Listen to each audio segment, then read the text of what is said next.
Hello my soul family, कैसे हैं आप सब। एंड आई होप आप सब अच्छे होंगे, सुरक्षित होंगे और अपना इनर वर्क ज़रूर कर रहे होंगे। मैं आप सभी का बहुत बहुत स्वागत करती हूँ अपने इस चैनल में। थैंक यू सो मच मेरे इस चैनल को इतना प्यार देने के लिए। And I am very glad कि मैं आपकी किसी भी तरीके से हेल्प कर पाती हूँ, चाहे वो कोई भी स्पिरिचुअल इंफॉर्मेशन शेयर करके हो या फिर कोई भी टैरो कार्ड रीडिंग के थ्रू। अगर आपने मेरा ये चैनल अभी तक नहीं सब्सक्राइब किया है तो please like share and subscribe to the channel. और आप भी मुझे कमेंट सेक्शन में बता सकते हैं अगर आप मुझे कुछ बताना चाहते हैं तो चलिए शुरू करते हैं आज का वीडियो। और आज का वीडियो है पार्ट नंबर 18, जो कि कंटिन्यूएशन है हमारा उस सीरीज़ का जो हम कर रहे हैं। जैसे कि हमने पार्ट नंबर 17 में जाना कि 3 ग्रुप्स थे जिनके डीएनए में बहुत ज़्यादा डिस्टॉर्शंस हो गए थे, खराबी हो गई थी, म्यूटेशंस हो गए थे, क्योंकि उनके डीएनए के अंदर टेम्पलर सील्स जो थी वो पास ऑन हो गई थी बिकॉज उन्होंने इंटरब्रीड कर लिया था अनुनाकी रेजिस्टेंस ग्रुप के साथ या फिर टेम्पलर अनु के साथ में। ओके, सो 3 ग्रुप्स को चूज़ किया गया कि इन 3 ग्रुप्स की जो है डीएनए डिस्टॉर्शंस को ठीक किया जाएगा, इनकी जो रेस मॉर्फोजेनेटिक फील्ड है उसको वापस से ठीक किया जाएगा, रीअलाइन किया जाएगा। जब तक रीअलाइनमेंट नहीं हो जाता तब तक इनकी जो रेस मॉर्फोजेनेटिक फील्ड है उसको जो है स्फेयर ऑफ एमेंथी में से निकाल के प्लैनेट एल्सियन में रख दिया गया, जो कि पेलेडीज स्टार सिस्टम के में अंदर आता है। ओके, सो इनकी जो रेस मॉर्फोजेनेटिक फील्ड थी उनको इसलिए निकाला गया था बिकॉज जो 12 स्ट्रैंड डीएनए इम्प्रिंट था वो ख़राब हो रहा था इनकी रेस मॉर्फोजेनेटिक फील्ड में टेम्पलर सील होने की वजह से। ओके, सो इसलिए ताकि ह्यूमन इम्प्रिंट यानी लोगों के पास में, ह्यूमन सोल्स के पास में उनका 12 स्ट्रैंड डीएनए इम्प्रिंट ना खो जाए, इसलिए इनकी रेस मॉर्फोजेनेटिक फील्ड को प्लैनेट अर्थ के स्फेयर ऑफ एमेंथी में से निकाल करके एल्सियन में लगा दिया गया था। लेकिन इधर हॉल ऑफ एमेंथी जो इधर अर्थ का जो वो टाइम आ रहा था जब हॉल ऑफ एमेंथी ओपन होने वाले थे। ओके, जब रिटर्न होने वाला था sphere of Amenti, hall of Amenti open होने वाले थे और स्फेयर ऑफ एमेंथी डिसेंड करने वाला था, आने वाला था वापस अर्थ टाइम पे पीरियड पे। लेकिन उस समय पे वो तभी पॉसिबल था जब ओपन होते हॉल ऑफ एमेंथी। ओके, यानी हॉल ऑफ एमेंथी अगर ओपन होते तभी ये सब कुछ हो पाता। और उनको ओपन करने के लिए उनको 5th डायमेंशनल की फ्रीक्वेंसी चाहिए थी, और जो 5th डायमेंशन की फ्रीक्वेंसी थी वो आती मेल्चिसडिक क्लोइस्टर रेसेस से, क्योंकि उनके डीएनए के अंदर 5th स्ट्रैंड डीएनए इम्प्रिंट है। ओके, सो एक पूरी तरीके से प्लान किया गया कि इस टाइम पे मेल्चिसडिक क्लोइस्टर रेसेस जो होंगी उनसे सारी जो सोल्स पैदा होंगी वो मेल्चिसडिक क्लोइस्टर सोल्स होंगी, ताकि वो 5th स्ट्रैंड डीएनए इम्प्रिंट के साथ पैदा होएं और वो हॉल ऑफ एमेंथी को ओपन कर पाएं। दूसरी चीज़ उन्होंने ये डिसाइड किया कि इन तीनों ग्रुप्स में से सबसे पहले जो ग्रुप सेलेक्ट किए गए थे वो थे अनु मेल्चिसडिक्स। ओके, यानी अनु ग्रुप्स जिनके अंदर अनु मेल्चिसडिक्स और टेम्पलर अनु दोनों ही आते हैं। ओके, सो ये ग्रुप्स चूज़ किए गए कि इनके जो रेस मॉर्फोजेनेटिक फील्ड है इसको सबसे पहले हम रीअलाइन करते हैं, और जब ये एक बार रीअलाइन हो जाएगी तब इसको वापस से स्फेयर ऑफ एमेंथी में लगा दिया जाएगा। तो उन्होंने इस पूरे प्रोजेक्ट के लिए, इस पूरे प्लान के लिए, इस वापस से रीअलाइनमेंट करने के लिए एक अवतार को चूज़ किया गया डेंसिटी यूनिवर्स 2 से, जो कि सीरियन काउंसिल थे वो इन सब चीज़ों को देख रहे थे। जो अवतार था वो जो उसकी जो सोल एसेंस थी वो प्योर अनुनाकी सोल एसेंस थी, उनको अनुनाकी सोल एसेंस ही चाहिए थी इस पूरे प्रोजेक्ट के लिए, बिकॉज इसमें अनु मेल्चिसडिक्स हैं। जो अनु मेल्चिसडिक्स हैं जैसे कि मैंने आपको बताया उनके अंदर किसके जीन कोड्स हैं। ओके, सो पॉजिटिव अनुनाकी के जीन कोड्स हैं, जैसे कि हमने ये पहले ऑलरेडी जान लिया है कि अनु मेल्चिसडिक्स कैसे बने। ओके, जिनकी होस्ट रेस मेल्चिसडिक्स है। तो हमने ये सब कुछ जाना। हमने ये भी जाना कि कैसे वो पैदा हुए अखिन्तिन 4, जिनका नाम रखा गया बाद में अखिन्तिन 4, जो एमोनस थर्ड के बेटे थे। ओके, उनकी मदर का नाम था queen TY. Okay, TIYTY। Okay, उनके फादर जो थे वो सेरिस इजिप्शियंस थे। ओके, और जो उनकी मदर थी वो अनु मेल्चिसडिक थी। तो इनके बेटे हुए अखिन्तिन 4, जिन्होंने स्टार्ट किया एटोनिस्ट मूवमेंट। इजिप्शियन लाइन में उस टाइम पे 2 मूवमेंट चल रहे थे, और पहला मूवमेंट था एटोनिस्ट मूवमेंट। एटोनिस्ट मूवमेंट का मतलब था कि सिर्फ एक ही भगवान है, हम सब यूनिटी कॉन्शियसनेस में रहते हैं, लॉ 1 फॉलो करते हैं, ये सब कुछ एटोनिस्ट मूवमेंट के अंडर में आता है कि हम सब एक ही हैं और हमारे एक ही भगवान हैं। जो वो सन है उनको वो बोलते थे कि हमारे एक ही भगवान है, वही क्रिएटर है, वही क्रिएटर गॉड्स है। दूसरी साइड आते थे एमोनिस्ट मूवमेंट। एमोनिस्ट मूवमेंट वाले जो थे, जो ग्रुप था, वो ये बोलते थे कि एक भगवान नहीं है, ओके, बहुत सारे भगवान हैं। सो वो सेपरेट कॉन्शियसनेस को फॉलो करते थे, डुअलिटी को फॉलो करते थे। ओके, सो अखेंतिन 4 का बर्थ हुआ और उनके साथ साथ उनकी पूरी टीम पैदा हुई, यानी कि स्टाफ होल्डर जो थी वो पैदा हुई और उनका नाम था फेलोपिया, जो कि हाई प्रीस्टेस थी एटोनिस्ट टेम्पल्स की। ओके, अखेंतिन 4 के टाइम पे, और इन्होंने हॉल ऑफ एमेंती फाइनली ओपन कर ही दिया। और हमने ये भी जाना कि कैसे बहुत सारे हज़ारों लोगों को इन्होंने असेंड किया, ओके, हॉल ऑफ एमेंती से। लेकिन उसके आगे एक ऐसा टाइम फ्रेम आया कि जब हॉल ऑफ एमेंती को क्लोज करना पड़ा इन्हें। तो शुरू करते हैं और जानते हैं कि क्या हुआ। सो जैसे कि अखेंतिन 4 सक्सेसफुली प्रैक्टिस कर रहे थे असेंशंस की, ओके, अमॉन्ग अनु पॉपुलेशंस, अनु की जो रेसेस थी उन लोगों के साथ में वो राइट्स असेंशन, उनका असेंशन करवा रहे थे, उनको सिखा रहे थे, उनको असेंड कर रहे थे फ्रॉम 1367 BC टू 1362 BC। लेकिन जो प्रीस्ट ऑफ उर थे इनर अर्थ के, वो उनकी हेल्प कर रहे थे, ओके, उनके डायरेक्शंस में ये सब कुछ हो रहा था। लेकिन दो ग्रुप्स के बीच में टेंशन होना शुरू हो गया, और वो दो ग्रुप्स ये थे, ओके, पहला ग्रुप थे अखेंतिन 4 और उर पीस्टहुड। जब उन्होंने इंस्ट्रक्ट किया, इन दोनों के बीच में बेसिकली टेंशन होना शुरू हो गया, बिकॉज जो उर थे, उर पीस्टहुड थे, उन्होंने इंस्ट्रक्शंस दिया कि आपको दूसरे को भी दूसरे जो हैं उनको भी आपको असेंड करना है, सिर्फ अनु जो हैं उनको ही असेंड नहीं करना है आपको, ओके, क्योंकि जो अखेंतिन 4 थे वो फेवरेटिज्म कर रहे थे अनु पीपल्स के साथ में, ओके। सो उन्होंने क्या, वो मेल्चिसडिक क्लोइस्टर रेसेस को असेंड नहीं कर रहे थे, दूसरी रेसेस को वो नहीं असेंड कर रहे थे।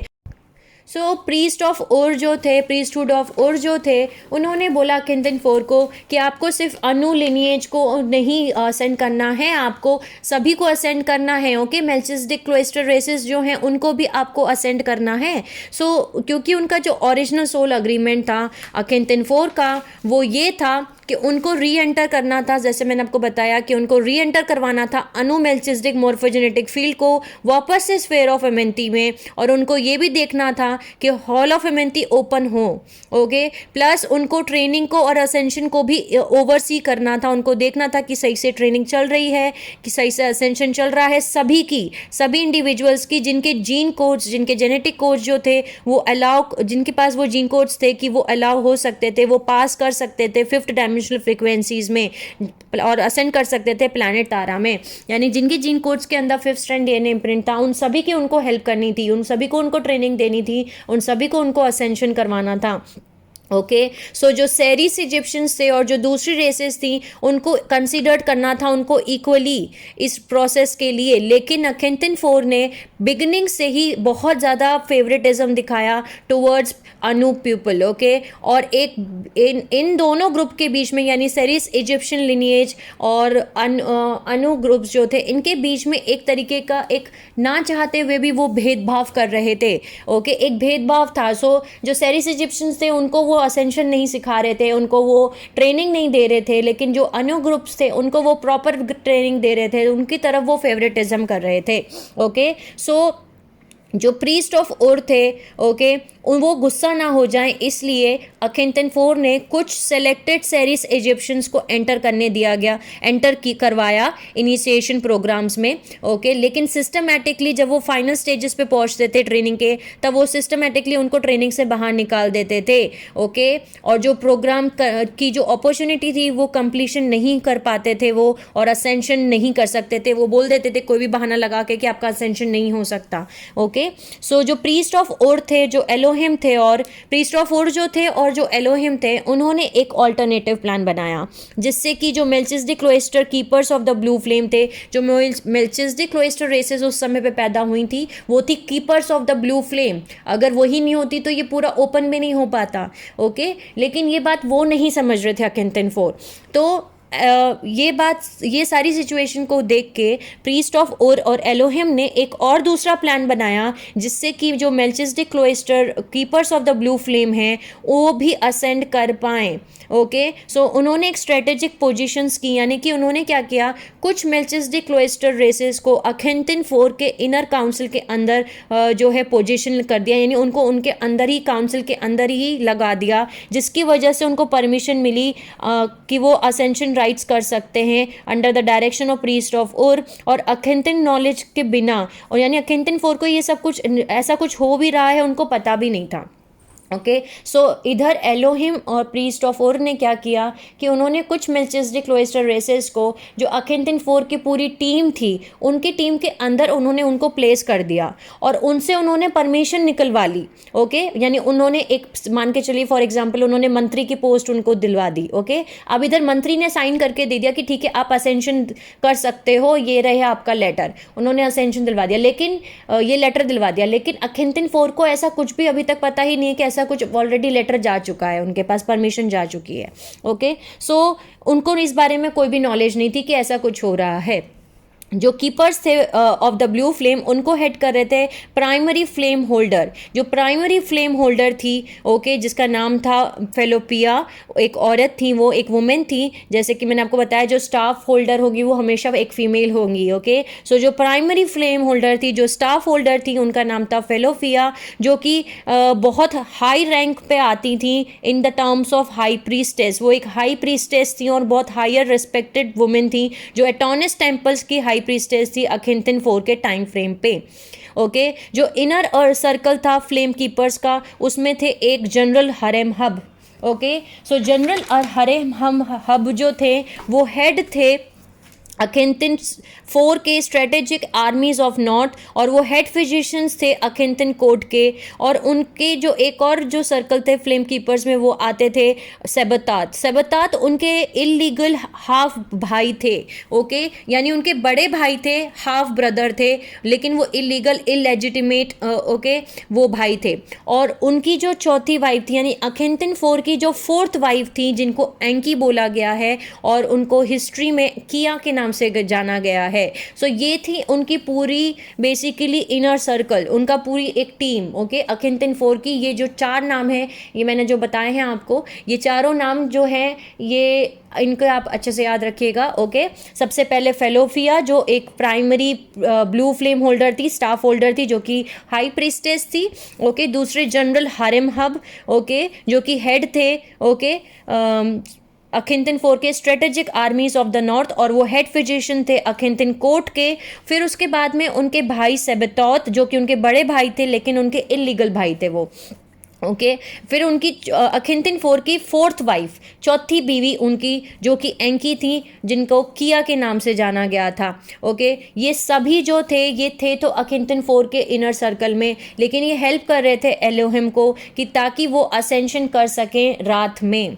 ओके, सो अप्रॉक्सीमेटली 200 और लोग थे। ये तो इसके अलावा 200 और लोग थे जो कि ब्लू फ्लेम मेल्चिसडिक्स थे और अखेंटिन 4 के रैंक्स में, जो कि ओरिजिनली भेजे गए थे एलोहिम की साइड से, ताकि वो उनको सपोर्ट कर सकें उनके एफर्ट्स में।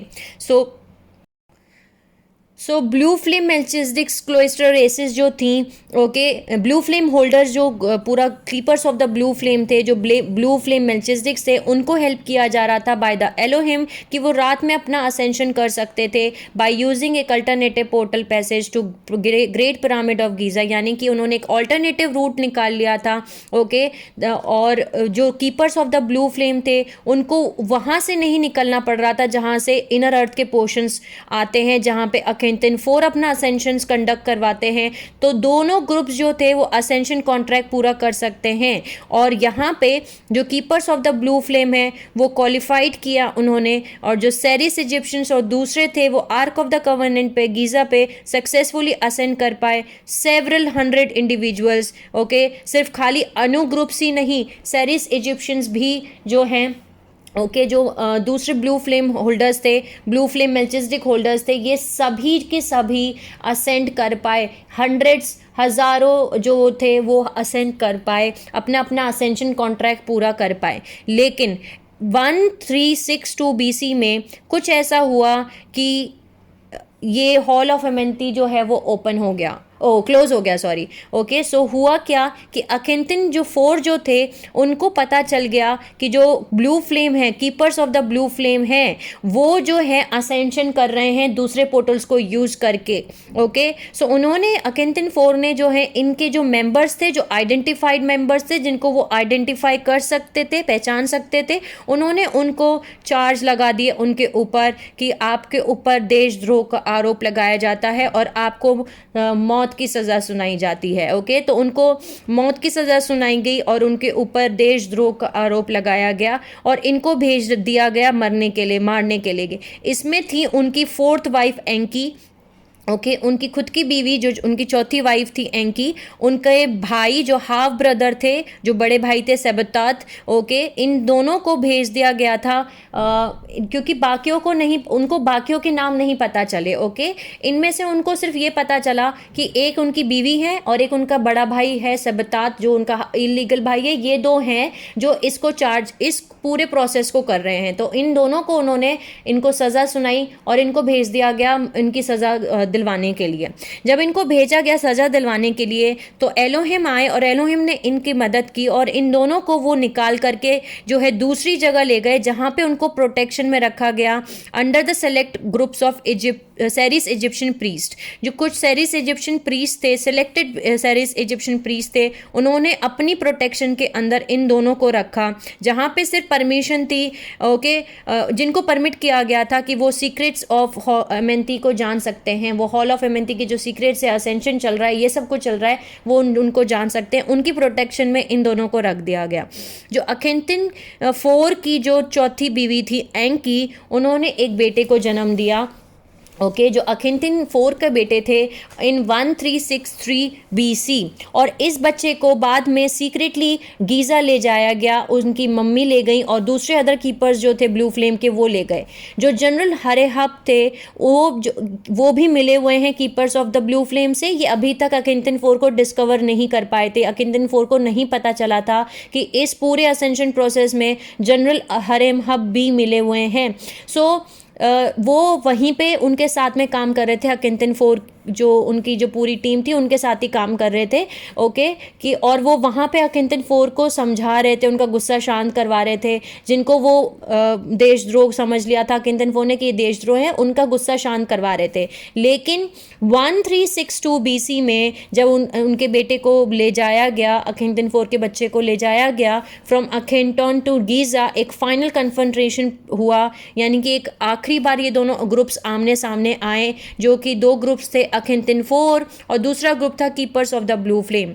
हुआ ये कि जब जनरल हरेहप जो थे वो जा रहे थे उन पैसेजेस को यूज़ करके, उन पोर्टल्स को यूज़ करके, जो ऑल्टरनेटिव पोर्टल्स बनाए थे उस रूट को वो यूज़ करके जा रहे थे keepers of the blue flame के पास में असेंशन प्रैक्टिस करवाने के लिए। तब अखेंतिन 4 ने और उनके आदमियों ने जनरल हरेहप का पीछा किया और उन्हें पता चला कि यहाँ पे ये हो रहा है, यानी कि इस पूरे प्रोसेस में जनरल हरेहप भी मिले हुए हैं। उन्होंने उनको पकड़ लिया। जब उन्होंने उनको पकड़ा तब उन्होंने जो keepers of the blue flame है उनको भी असेंशन प्रैक्टिस करते हुए वहां पे पकड़ लिया। उस समय जब उन्होंने ये सब कुछ देखा तब उन्होंने अपने स्टाफ को यूज़ करते हुए अखेंतिन 4 ने अटेम्प्ट किया, उन्होंने बंद करने की कोशिश की, स्टाफ का यूज़ करके जो हॉल ऑफ एमेंती है उसको उन्होंने बंद करने की कोशिश की। हॉल जो स्टाफ है उसके अंदर मैंने आपको पहले बताया कि डायमेंशन 4, 5 एंड 6 की एनर्जी है। सो स्टाफ का यूज़ करके वो हॉल ऑफ एमेंती को बंद कर रहे थे, वो बंद कर रहे थे स्टाफ हॉल ऑफ एमेंती को।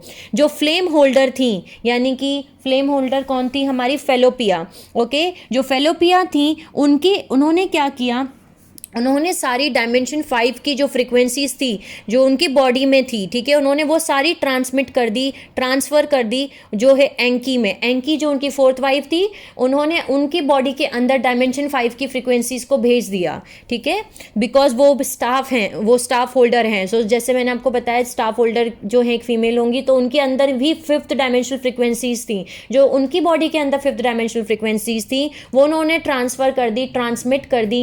उनकी 4th वाइफ जो एंकी थी वो वहाँ पे प्रेजेंट थी उनको, क्योंकि एंकी जो थी वो अगली फ्लेम होल्डर बनने वाली थी, वो नेक्स्ट फ्लेम होल्डर थी। ओके, यहाँ पे जब एंकी को जो है डायमेंशनल 5 की फ्रिक्वेंसीज मिल गई तो उन्होंने जो है वो डायमेंशनल 5 की फ्रिक्वेंसीज को ट्रांसमिट किया इनटू द स्फीयर ऑफ एमेंटी, जो जिससे कि काउंटर ट्रांसमिशन कर सकें वो स्टाफ को, और वो उन्होंने फोर्स करना शुरू किया कि वो हॉल ऑफ एमेंटी को ओपन रख सकें। यानी कि एक साइड से जो अखेंतिन 4 हैं वो स्टाफ का यूज़ करके वो हॉल ऑफ एमेंटी को बंद कर रहे हैं, और एक साइड से जो उनकी वाइफ है, उनकी जो फोर्थ वाइफ है एंकी, वो इस साइड से अपनी बॉडी से डायमेंशनल 5 फ्रिक्वेंसीज को यूज़ करके वो हॉल ऑफ एमेंटी को बंद कर रही हैं। ओके, सो हुआ ये कि जब ये दोनों जो थे यानी कि एंकी और अखेंतिन 4, ये लड़ना, इनकी जो लड़ाई चल रही थी दोनों के आपस में, इसमें जो डुअल ऑफ एनर्जी निकल के आ रही थी उस स्फीयर ऑफ एमेंटी के बीच में जा रही थी। एक साइड से बंद, एक तरीके का द्वंद्व चल रहा था, एक साइड से उसको बंद करने की कोशिश हो रही थी, एक साइड से उसको ओपन रखने की कोशिश हो रही थी। उस टाइम पे जो सेबेतौर थे, उनके जो बड़े भाई थे, जो इलीगल भाई थे, उन्होंने क्या किया, उन्होंने रॉड इंस्ट्रूमेंट को ले लिया अखेंतिन 4 के गार्ड्स के पास में, और उन्होंने एक्टिवेट कर दिया सेकेंड डायमेंशनल फ्रिक्वेंसीज रॉड की, इस उम्मीद में कि वो स्टाफ को गिरवा देंगे अखेंतिन 4 के हाथ में से। और उन्हें डर था कि इस लड़ाई में ये जो अपनी अपनी पावर लगा रहे हैं, इसमें कहीं ऐसा ना हो कि स्फीयर ऑफ एमेंटी ही डिस्ट्रॉय हो जाए। तो वहाँ पे एक गार्ड खड़ा था जिसके हाथ में रॉड थी, उन्होंने वो रॉड को लेकर के रॉड की फ्रिक्वेंसीज को ओपन कर दिया, खोल दिया, जिसमें कि डायमेंशन 2 की एनर्जी आती है, 1, 2 एंड 3 की एनर्जी आती है। ओके, सो इसलिए एक ब्रीफ मूवमेंट में पूरी इंटेंडेड हिस्ट्री चेंज हो गई, क्योंकि जब उन्होंने रॉड का इस्तेमाल किया तब जो सेकेंड डायमेंशनल एनर्जीज थी, वो ट्रांसमिशन जो निकल रहे थे रॉड से, उसने इंटरैक्ट किया with fifth dimensional energy transmission staff की, जिसकी वजह से एक डबल ओवरटोन फ्रिक्वेंसी फील्ड बना। जिस डबल ओवरटोन फ्रिक्वेंसी फील्ड बनने की वजह से डबल ओवरटोन जो थी वो स्ट्रक्ट हो गई, टकराई आपस में, और जो एनर्जेटिक बैरियर था स्फीयर ऑफ एमेंटी के ऊपर अराउंड में, वो पूरी की पूरी तरीके से कोलैप्स हो गया, जिसकी वजह से डायमेंशन 2 की जो अर्थ मॉर्फोजेनेटिक फील्ड है वो ओपन हो गई। Okay, into the sphere of Amenti, जिसकी वजह से जो केओटिक एनर्जीज हैं सोल फ्रेगमेंट्स की, जो कि डायमेंशन 1 और 2 में जो फंसी हुई सोल्स के टुकड़े हुए फंसी हुई एनर्जीज हैं, यानी कि जो लोअर डायमेंशंस की आत्माएं हैं, जो केओटिक एनर्जीज हैं, जो जिसको हम अंडरवर्ल्ड भी बोलते हैं, जो वो वहाँ से निकल करके आ गई और वो मॉर्फोजेनेटिक फील्ड में एंटर हो गई स्फीयर ऑफ एमेंटी के। ये पूरे किस्से में एलोहिम को तुरंत इंटरवीन करना पड़ा, वो तुरंत आए और उन्होंने आर्क ऑफ द कवर्नेंट को बंद किया, डिसेंडिंग किया और रीसील कर दिया, वापस से रीसील किया स्फीयर ऑफ एमेंटी को। लेकिन इस पूरे इंसिडेंट में जो पोर्शंस थे एमेंटी के, यानी पोर्शंस थे स्फीयर ऑफ एमेंटी के, मॉर्फोजेनेटिक फील्ड जो है वो कंटैमिनेट हो गई, वो खराब हो गई with the chaotic forces of dimension 2। Dimension 2 के जो केओटिक फोर्सेस हैं, ओके, असुरी शक्ति बोल लीजिए आपको, उनको वो आत्माएं जो फंसी हुई हैं डायमेंशन 1 और 2 में, वो उसमें आ गई, मॉर्फोजेनेटिक फील्ड में एंटर हो गई, और एलोहिम को सेपरेट करना पड़ा स्फीयर ऑफ एमेंटी को। यानी कि उनकी जो पोर्शन में डायमेंशन 2 की अर्थ कोर की जो मॉर्फोजेनेटिक फील्ड में जो कंटेमिनेट हो गई थी, जो खराब हो गई थी, उन्होंने उस टुकड़े को अर्थ के कोर में वहीं छोड़ दिया, डायमेंशन 2 में ही छोड़ दिया। और जो खराब नहीं हुई थी स्फीयर ऑफ एमेंटी का वो टुकड़ा, जो खराब नहीं हुआ था, वो पोर्शन जो खराब नहीं हुआ था, ओके, उसको वापस से आर्क ऑफ द कवर्नेंट में लगा दिया into the ultra high frequency band of dimension 3। इस वजह से जहां स्फीयर ऑफ एमेंटी जो था वो वापस से सील किया गया, और इस इवेंट की वजह से हॉल ऑफ एमेंटी वापस से बंद कर दिया गया। जो पोर्शंस थे हॉल ऑफ एमेंटी के वो वापस से अर्थ कोर में तो ओपन रहे, लेकिन फ्रीक्वेंसी बैंड्स जो थी उनकी, वो स्फीयर ऑफ एमेंटी की वो अलाउ करती थी पैसेज तारा में, वो सील कर दी गई थी into the ultra high frequency bands of dimension 3 with in the arc of the covenant. उस इवनिंग में, उस शाम को, ये जो कुछ भी इवेंट हुआ, जितने भी मेंबर्स थे उस पार्टीज में, जो कि दोनों पार्टीज थी, जो कन्फ्लिक्टिंग, जो दो ग्रुप्स लड़ रहे थे आपस में, उनके पूरा एनर्जेटिक ऑल्ट्रेशंस हो गए, उनके डीएनए एनर्जेटिकली पूरी तरीके से ऑल्टर्ड हो गए, रातों रात वो एनर्जेटिकली ऑल्टर्ड हो गए। और जब वो घर पहुँचे, ओके, जब वो अखेंतिन 4 और बाकी सब घर पहुँचे, तब उनको उस रात को क्या हुआ वो सारी की सारी मेमोरी डिलीट हो गई। ओके। इस इवेंट के पहले एलोहिम और प्रीस्ट ऑफ उर जो थे उन्होंने एक तरीके की कोशिश की थी कि वो जो अखेंतिन की जो पहली वाइफ हैं, फर्स्ट वाइफ हैं, जिनका नाम है नेफितिति, और उनकी डॉटर्स, उनकी बेटियों को वो असेंशन करवाएंगे। इसको शेड्यूल किया गया था क्योंकि जो सीट ऑफ पावर थी वो ट्रांसफ़र होने जा रही थी अखेंतिन फोर्स, जो उनकी बीवी है फोर्थ वाइफ, और उनके बेटे से, और जो उनके हाफ ब्रदर हैं सेबतात, वो एक्वायर करने वाले थे राजगद्दी को, वो फेरो बनने वाले थे तब तक, जब तक अवतार चाइल्ड नहीं आ जाता तब तक। सो जो एलोहिम के इंटेंशंस थे कि वो एटोनिस्ट और एमोनिस्ट पर्सपेक्टिव्स को, यानी ये जो दो ग्रुप्स, दो मूवमेंट चल रहे हैं, इनके जो विचार हैं, इन दोनों के जो ग्रुप के जो थॉट प्रोसेस हैं, इनको वापस से ये एक साथ मिला देंगे, ओरिजिनल टेम्पलर टीचिंग्स देंगे इन दोनों ही ग्रुप्स को, इनको लॉ वन सिखाएंगे, जिससे कि इजिप्ट जो है यूनिफाइड हो सके, एक हो सके, एकता आ सके, और ये एक मॉडल पेश करे जिससे कि आने वाली रेसेस असेंशन के लिए प्रिपेयर कर सकें इनको देख करके। लेकिन जैसे ही हॉल ऑफ एमेंथी बंद हुआ, ये प्लान वो अप्लाई नहीं कर सकते थे, क्योंकि जो रॉयल लाइन्स थी वो असेंड नहीं कर सकती थी प्लैनेट तारा पे, क्योंकि स्फीयर ऑफ एमेंथी जो था वो 2 टुकड़ों में टूट गया था। ओके, उसके कुछ हिस्से जो सोल फ्रैगमेंट्स थे वो डायमेंशन 2 में चले गए, और जो दूसरा हिस्सा था वो डायमेंशन 3 में चला गया, अल्ट्रा हाई फ्रिक्वेंसी के अंडर। ओके, सो प्लान ये नहीं काम कर सकता था। ओके, इसलिए उनको कोई और ऑल्टरनेटिव मेजर लेना था, उनको कोई और रास्ता निकालना था अब। सो जो सीरियन काउंसिल थे उन्होंने अरेंज किए रॉयल फैमिली के लिए एक स्टार शिप्स, जो कि उनको साइरस बी स्टार सिस्टम लेके गए after transfer of earthly power. जब वो अर्थ पावर उनका जो ट्रांसफ़र हो गया तब वो वहाँ पे उनको लेके गए, लेकिन अखेंतिन 4 जो है वो ज़्यादा लंबा नहीं जी पाए इस विजन को देखने के लिए। ओके, वो ये देखने के लिए नहीं जिंदा रह पाए कि कैसे उनके जाने के बाद सीरियन काउंसिल जो है उनकी पूरी रॉयल फैमिली को स्टारशिप में बिठा करके साइरस भी लेके चले गए। ओके, जो एलोहिम और प्रीस्ट ऑफ उर थे उन्होंने अटेम्प्ट किया कि वो अखेंतिन 4 के पास में गए, उन्होंने उनको काउंसिल करने की कोशिश की। ओके, हॉल ऑफ एमेंथी जब बंद हो गया उसके बाद ये दोनों गए अखेंतिन 4 के पास में, और उन्होंने उनको समझाने की कोशिश की, काउंसलिंग करने की कोशिश की, लेकिन अखेंतिन 4 ने मिसअंडरस्टूड किया, उन्हें मिसअंडरस्टैंडिंग हो गई कि वो उनसे जो कोशिशें हो रही हैं, एस्ट्रल कम्युनिकेशन हो रहा है, कोई उनसे एस्ट्रल कम्युनिकेट कर रहा है, तो ये कोई डार्क फोर्सेस है। ओके, क्योंकि उनके अंदर कोई मेमोरी नहीं बची ही नहीं, जो अभी तक गीज़ा इवेंट पे हुआ उनके पास कोई मेमोरी नहीं बची उस रात को क्या हुआ। ओके, कैसे हॉल ऑफ एमेंथी जो है बंद हो गया, उनको उस दिन की, उस रात की कोई भी मेमोरी नहीं बची। ओके, जिसकी वजह से अखेंतिन 4 जो थे, वो जो प्रीस्ट ऑफ उर थे, वहाँ से उनको फिज़िकल कांटेक्ट नहीं कर सकते थे, और वो एक्चुअली क्या उनको बता रहे थे, जो प्रीस्ट ऑफ उर थे वो अखेंतिन 4 को क्या बोल रहे थे कि आप फ्लेम कीपर्स हैं, आप उनको जाने दो, उनको फ्री कर दो, और उनको एडवाइस दे रहे थे कि आप इस प्लान को अप्लाई करो कि जो एंकी हैं, जो आपकी 4th वाइफ हैं, उनको आप वाइफ नंबर 1 घोषित करो, ताकि जो उनका बच्चा है वो आपका फेरोनिक लाइन का नेक्स्ट फेरो बने, नेक्स्ट राजा बने।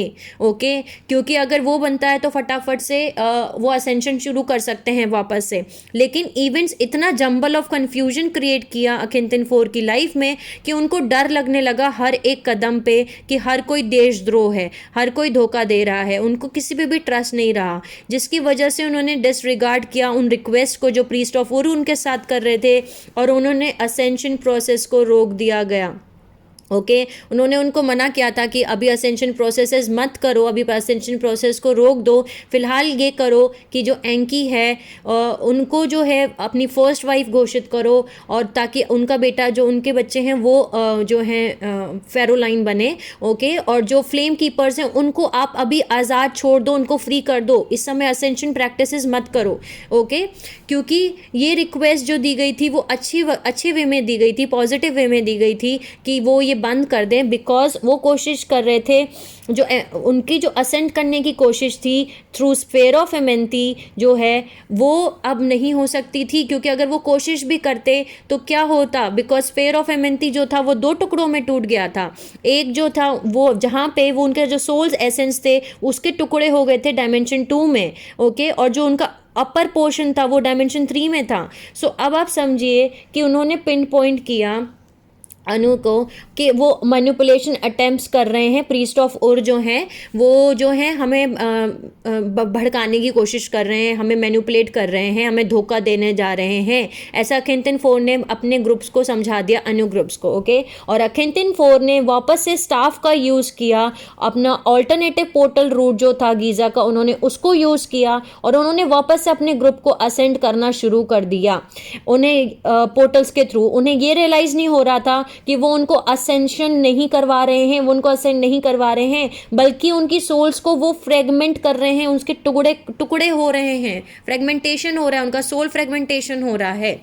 ओके, इधर सेबेतात जो थे, उनके जो हाफ ब्रदर थे, उनके जो बड़े भाई थे, जो इलीगल भाई थे, उनको पता चला, उन्होंने डिस्कवर किया कि अखिंतन जो हैं वो हॉल ऑफ एमेंथी को यूज़ कर रहे हैं। सो इधर इन्होंने क्या किया कि इन्होंने दूसरे जो फ्लेम कीपर्स थे, ओके, उन्होंने उनको लिया और वो भी असेंशन अटेम्प्ट करना शुरू कर दिया। उन्होंने भी असेंशन शुरू कर दिया अपने, जो कि सेरिस इजिप्शियन लोग थे। ओके, सेबेतात ने डिस्कवर किया कि अगर वो डायमेंशन 2 के पोर्टल्स को एक्सेस करके पैरेलल अर्थ जाते हैं, वहाँ से अगर लोग अपनी कॉन्शियसनेस को अपनी एंटी पार्टिकल डबल में मर्ज कर लें और वो ट्रांसम्यूट कर लें अपने डीएनए को, तो वो पैसेज में एंटर कर सकते हैं हॉल ऑफ एमेंथी में, जिसकी वजह से उन्हें ना तो स्टाफ को यूज़ करने की ज़रूरत है, ना उन्हें ब्लू फ्लेम को यूज़ करने की ज़रूरत है। दोनों में से कोई भी ये नहीं समझ रहा था, ना सेबेतात ना अखिंतन 4, कि वो असेंशन नहीं करवा रहे हैं अपने अपने ग्रुप्स का, बल्कि वो सभी लोग अपने अपने ग्रुप को सोल फ्रेगमेंटेशन के लिए भेज रहे हैं। ओके, उनकी जो सोल्स जो असेंड करवा रही हैं, वो जो असेंशन के लिए जिन सोल्स को भेज रहे हैं, उनकी सोल जो है वो फ्रेगमेंट हो रही है, टूट रही है, टुकड़े हो रहे हैं उसके, बल्कि सोल फ्रेगमेंटेशन हो रहा है।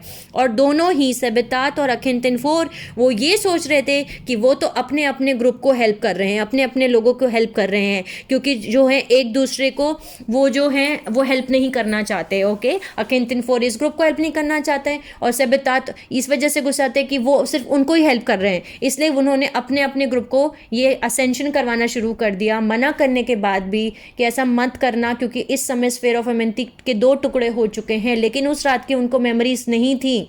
ओके, इसलिए उन्होंने फिर भी यूज़ किया। इधर सेबेतात ने अपना डिस्कवर कर लिया कि वो बिना स्टाफ को यूज़ करे, वो बिना ब्लू फ्लेम को यूज़ करे ही वो जो है डायमेंशन 2 के पोर्टल्स को यूज़ करके पैरेलल अर्थ जा करके वहाँ पे एंटी पार्टिकल्स को मर्ज करके अपने डीएनए के अंदर कॉन्शियसनेस को मर्ज करके वो ट्रांसम्यूट कर लेंगे अपने आप को। ठीक है, ये सब कुछ जब हो रहा था तब एलोहिम ने वापस से इंटरवीन किया ताकि ये एक्टिविटीज़ को वो रोक सकें, और जो पर्सनल मॉर्फोजेनेटिक फील्ड्स की थी इन इंडिविजुअल्स की जो इस असेंशन में इन्वॉल्व थे, हॉल ऑफ एमेंथी जो है वापस से क्लोज कर दिए गए और इनकी जो मॉर्फोजेनेटिक फील्ड्स थी उनको निकाल दिया गया स्फीयर ऑफ एमेंथी मॉर्फोजेनेटिक फील्ड से, और उनकी रेस, उनकी जो मॉर्फोजेनेटिक फील्ड थी उनको रख दिया गया third eye of Horus portal passage में into the core of Sirius B, यानी साइरस बी के कोर के अंदर इनकी मॉर्फोजेनेटिक फील्ड को निकाल के वहां पे रख दिया गया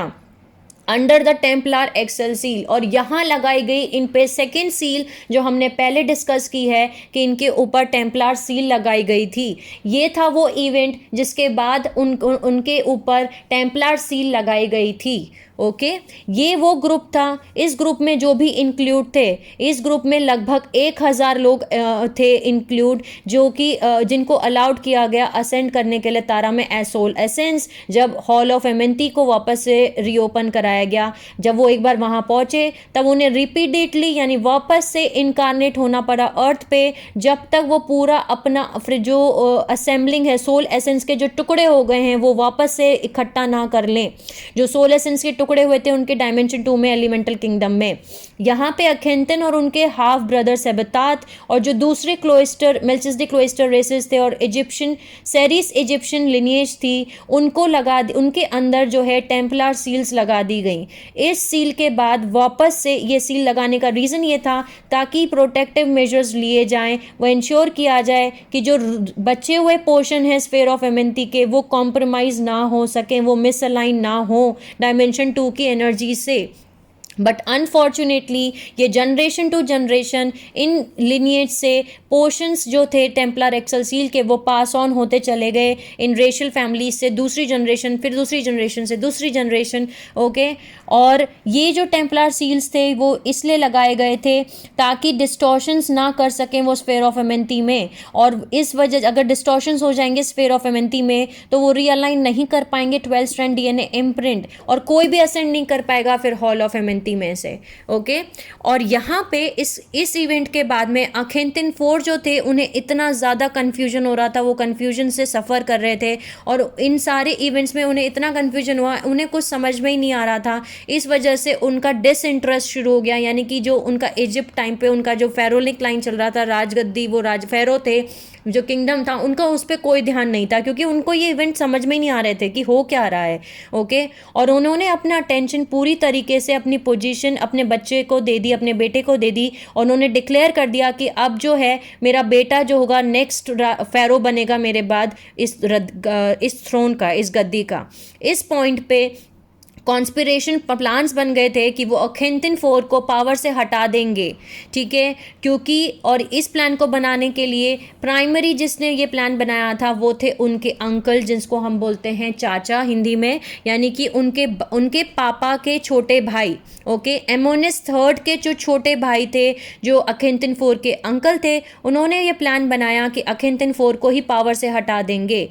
इधर इनकी जो पहली वाइफ थी, अखेंतिन 4 की जो फर्स्ट वाइफ थी नेफेतीती, उन्होंने सिंपैथी गेन की कॉन्स्पिरेटर्स से, यानी वो अंकल के पास में गई, चाचा के पास में गई, वहाँ से उन्होंने सिंपैथी गेन की, क्योंकि उन्हें बिल्कुल नहीं अच्छा लगा कि कैसे उनकी पोजीशन और पावर ट्रांसफ़र कर दी, बिकॉज वो फर्स्ट वाइफ थी तो पहले उनका हक था, उनके बेटों का हक बनता अगर उनके बच्चे होते, क्योंकि उनके अभी तक सिर्फ बेटियां थीं। सो उनके अगर बेटे होते तो उनका हक था, वो राजा बनते। तो कैसे एंकी जो फोर्थ वाइफ थी उसके बेटे को कैसे हक दे दिया गया। ओके, सो वो ब्लेम किया नेफेतीती ने कि वो एंकी ने जो है उनकी फैमिली को डिस्ट्रॉय किया है। ओके, सो जो फ्लेम कीपर्स थे और जो एंकी थी उन्होंने उनको डिस्ट्रॉय किया है, उनकी फैमिली को, उन्होंने उन पे ब्लेम लगाया और उन्होंने अपील किया कि उनको जो है उनकी हेल्प की जाए। अनफॉर्चुनेटली नेफेतीती ये नहीं समझ पाई कि उस समय ये ज़रूरी था, ठीक है, और 1361 BC में उन्होंने हेल्प की, नेफेतीती ने हेल्प की अंकल के साथ में मिल करके अखेंतिन 4 के प्लान्स को पूरा करने के लिए, सैबोटाज करने के लिए, यानी कि इन लोगों ने मिल करके, नेफेतीती ने और उनके अंकल ने मिल करके ऑर्केस्ट्रेट किया। सबसे पहले एंकी और अखेंतिन का जो 2 साल का बेटा था, इन दोनों का मर्डर कर दिया गया। ओके, नेक्स्ट, अब जब इन दोनों का मर्डर हो गया उसके बाद वापस से ये इशू आया कि अब फेरो किंग कौन बनेगा, अब राजा कौन बनेगा। ओके, और इधर अखेंतिन 4 जो थे वो अपने बेटे को लॉस करके, उनका बेटा मर चुका था और जो कुछ भी उनका फेल हो रहा था, उनका अर्थ का जो मिशन था, यानी जो उनका सोल पर्पस था, वो भी फेल हो गया था। इसलिए अखेंतिन 4 ने सोशल इंटरेक्शन करना ही बंद कर दिया, लोगों से बातचीत करना ही बंद कर दिया। इधर जनरल हरेम हब और सेबेतात, इन लोगों ने प्लान डिवाइस के एक प्लान बनाया कि अखेंतिन को 4 को पावर से हटाना पड़ेगा ताकि वो इजिप्ट को बचा सकें, बिकॉज अखेंतिन 4 का जो रूल है वो डिक्लाइन हो रहा है। ओके, सो इन 1353 BC एक बहुत बड़ा उनका डिसीजन था ये, और उन्होंने बहुत सोच विचार करके जो है ये डिसीजन लिया था। लेकिन इधर जनरल हरेम हब जो थे उन्हें पता था कि ऐसा होने वाला है, लेकिन फिर भी उन्होंने अपनी आंखें बंद कर दी, क्योंकि इधर अखेंतिन 4 जो थे उनका मर्डर होने वाला था, जो कि फाइनल कॉन्स्पिरेसी थी, जो कि मर्डर उन्होंने अरेंज किया था वो थे उनके अंकल और नेफेतीती। इन दोनों ने मिलके ही अखेंतिन 4 का, पहले उनकी वाइफ को और उनके बेटे को मर्डर किया। ओके, उसके बाद अखेंतिन 4 का भी मर्डर कर दिया गया। उनके मर्डर होने के बाद तुरंत बाद जो है उसके बाद में जो हस्बैंड थे अखेंतिन 4 और नेफेतीती डॉटर के, ओके, उनको बनाया गया फेरो किंग। उनका नाम था स्मेरन खरे। ओके, स्मेरन खरे जो कि एक हस्बैंड थे, ओके, नेफेतीती और अखेंतिन 4 की एक बेटी थी, उनके पति थे। ओके, सो उनके पति बने फेरो जब तक कि कोई और नहीं आ जाता। ओके, सो वो थे वहाँ के, वो बने फिर उसके बाद में फ़ेरो किंग। और इधर हरेम हब और सेबतात और जो keepers of the blue flame थे वो सोच रहे थे, वो उम्मीद कर रहे थे कि वो रिप्लेस कर दें समय हन खरे को और रिप्लेस कर दें सेबतात से। यानी जो सेबतात है वो बनना चाहिए फ़ेरो किंग लाइन, ओके, वो उसको राजगद्दी पे बैठना चाहिए। लेकिन जैसे ही फॉल ऑफ अखिनतिन यानी उनका राज्य गिरा इन 1353 BC, सेबतात जो कि अखिनतिन IV के बड़े भाई थे उनको भी इम्प्रिजन कर दिया, जेल में डाल दिया गया एज अ ट्रेटर, यानी कि राजद्रोह के इल्ज़ाम में उनको भी जो है जेल में डाल दिया गया। और उनको जेल में जो डालने वाले लोग थे वो थे करप्ट सेरीज इजिप्शियन प्रीस्टहुड, जो कि थीप्स के थे, जिनके साथ उनकी ट्रेनिंग हुई थी, जिसके साथ वो पले बड़े थे। उन्होंने उनको टॉर्चर किया उनकी नॉलेज के लिए, ओके, सेबतात को। और सेबतात को उनके अंदर से जो सीक्रेट्स थे आर्क ऑफ द कवर्नेंट के, वो सब कुछ उनको टॉर्चर कर करके उस नॉलेज को लिया गया और उसके बाद उनको एग्जीक्यूट कर दिया गया इन 1344 BC। सेबतात अपने पीछे एक लेगेसी छोड़ के गए थे इस उम्मीद में कि जो keepers of the blue flame हैं, ओके, वो एटलीस्ट जिंदा रहेंगे, ओके, और वो कुछ ना कुछ ज़रूर करेंगे। इधर एक बच्चा पैदा हुआ, एक लड़का पैदा हुआ, ओके, टू इमेटॉप, जो कि वाइफ थी सेबतात की। जो सेबतात थे जब वो उनको वापस से ले जाया गया था थीप्स में, जब थीप्स में उनको रख दिया गया था, ओके, बंद करके, तब उस टाइम पे जो सेबतात की जो वाइफ थी, ओके, जो वहाँ पे उन्होंने एक बच्चे को पैदा किया, ओके, उस बेटे का नाम था तुटकाठुन। टुटकाथुन जो थे वो सेबतात और इमटाप के बच्चे थे, उनका बेटा था वो, ठीक है। सो इधर हरेम हब जो keepers of the blue flame थे, उन्होंने बच्चे की ट्रू लिनिएज की, इसकी असली पहचान क्या है, ये उसका बेटा है सेबतात का, उसकी जो असली पहचान है वो छुपा के रखी और एक शादी ऑर्केस्ट्रेट कर दी, एक शादी करवा दी गई उस बच्चे की। और अखेंतन की जो तीसरी बेटी थी जिसका नाम था अखेंतिन से, पता नहीं इनके तो नाम, एक तो इतने सॉरी है, मैं कोशिश कर रही हूँ उनके नाम प्रोनाउंस करने की लेकिन मैं नहीं कर पाती हूँ कई बार। सो मैं इनकी स्पेलिंग्स ज़रूर लिख दूँगी ताकि आप लोग स्पेलिंग्स भी याद मतलब देख सकें कि क्या मैं बोल रही हूँ, ओके। सो इनकी अखे से नमन, ओके, अखे से नमन जो थी वो उनकी शादी हो गई, ओके, जो कि बाद में जा कर के जो कि थर्ड डॉटर थी नेफेटेती की और अखेंतिन IV की, ओके। सो जब इनकी शादी हो गई तब इनके नाम चेंज कर दिए गए और इनके नाम चेंज हो गए तुतखामुन और अखेंतिन अंखे से नमन, ओके। तुतखामुन वही हैं जिनका नाम रखा गया है टुट, ओके। आगे जाके इनको इजिप्ट लाइन में टुट बोला गया और ये एक तरीके के ये फ़ैरो बन गए, ओके, जो कि पपेट फ़ैरो थे। ये डायरेक्शन में थे अंडर हरेम हब और एक एल्डर काउंसिलर प्रीस्ट जो थी आया, उनके अंडर में ये काम कर रहे थे, ओके। थे तो कहने को ये फ़ैरो, लेकिन इनको जो चलाने वाले लोग थे वो थे हरेम हब और एक काउंसिलर प्रीस्ट थी जिनका नाम था आया, ओके। जो कैपिटल था वो वापस से अखेंतिन IV से हट करके जो तेल एल अरमना है वहाँ से शिफ्ट करके ये लोगों ने शिफ्ट कर दिया पूरा का पूरा कैपिटल मेम्फिस में। सो जो एक्टिविटीज़ गीज़ा पे हो रही थी वो ज़्यादा मॉनिटर कर सकते थे।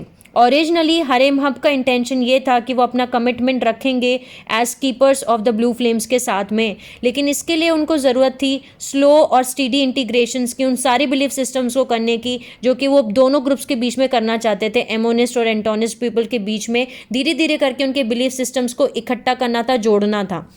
लेकिन उनके ऊपर इतना ज़्यादा प्रेशर पड़ना शुरू हो गया सेरिस इजिप्शियन प्रीस्टहुड की साइड से जो थीप्स में थे कि हरेम हब फेल हो गए उस प्रेशर को रेजिस्ट करना और उन्हें एक्शंस लेने पड़े जो कि पॉलिटिकली तो बहुत करेक्ट निकले, लेकिन जो टीचिंग्स थी लॉ 1 की वो खो गई क्योंकि उन्होंने इन्फ्लुएंस किया फ़ैरो टुट को कि आप सारा एटोनिस सिंपैथी जो है वो छोड़ दो और वापस एमोनिस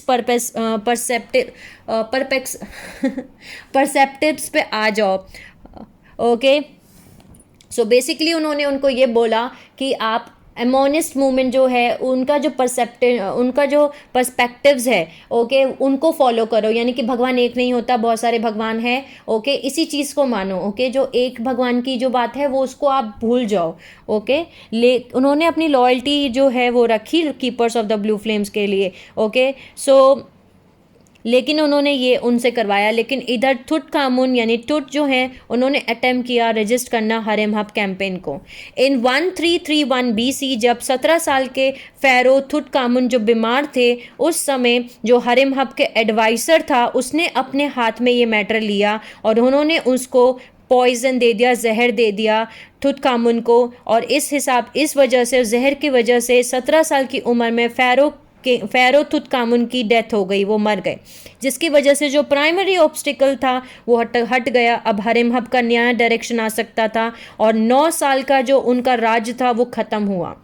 यानी सिर्फ 9 साल का ही राज कर पाए तुतखामुन, 9 साल ही वो फ़ैरो बन पाए। ये वो हैं जिनको जाना जाता है द चाइल्ड किंग के नाम से, जो 1340 BC से 1331 BC तक रहे। इधर हरेमहब ने जल्दी से क्विकली अपॉइंट किया जो एजिंग आया थी, ओके, जो उनकी लॉन्ग टाइम फ्रेम थी और सेरिस इजिप्शियन सिंपैथाइज़र थी, उनको फ़ैरो थ्रोन दे दिया गया। लेकिन उनकी डेथ के बाद इन 1324 BC जो है, ओके, हरेमहब ने अपने आप को ही फ़ैरो बना दिया। हरेमहब खुद अब उन्होंने अपने आप को ही अपॉइंट कर दिया pharaoh. So in order to preserve उनके पॉलिटिकल स्टैंडिंग को प्रिजर्व करने के लिए, कि उन्होंने पॉलिटिकली बिल्कुल ठीक किया था, हरेमहब ने सब कुछ डिस्ट्रॉय कर दी एविडेंस जो कि ये बताते थे, प्रूफ करते थे कि वो एटॉनिस्ट मूवमेंट को जो है सपोर्ट करते हैं, ओके। और उनका इन्वॉल्वमेंट है, वो जानते हैं cloister Melchizedek keepers of the blue flame से वो इन्वॉल्वमेंट है उनका। और हरेमहब ने जो है रीअलाइन किया as pharaoh from 1324 BC until उनकी डेथ तक, यानी जो उनकी जो डेथ हुई वो 1309 BC में हुई, ओके। और उनके मरने के बाद रामसेस वन जो थे उनके सक्सेसर, वो बने फ़ैरो उनके बाद, उन्होंने उसके बाद राज संभाला, ठीक है। सो जब उन डेथ हुई आया की जो 1324 BC में हुई, जो मेल्चिसडिक क्लोस्टर कीपर्स थे ब्लू फ्लेम के, वो पूरे इजिप्ट में फैल गए, स्कैटर्ड हो गए और उनको कंसीडर किया गया क्रिमिनल्स, ओके। और उनको क्रिमिनल्स घोषित कर दिया गया क्योंकि ये अखिंतन 4 को सपोर्ट कर रहे थे, वो एटॉनिस्ट मूवमेंट को सपोर्ट कर रहे थे, ओके।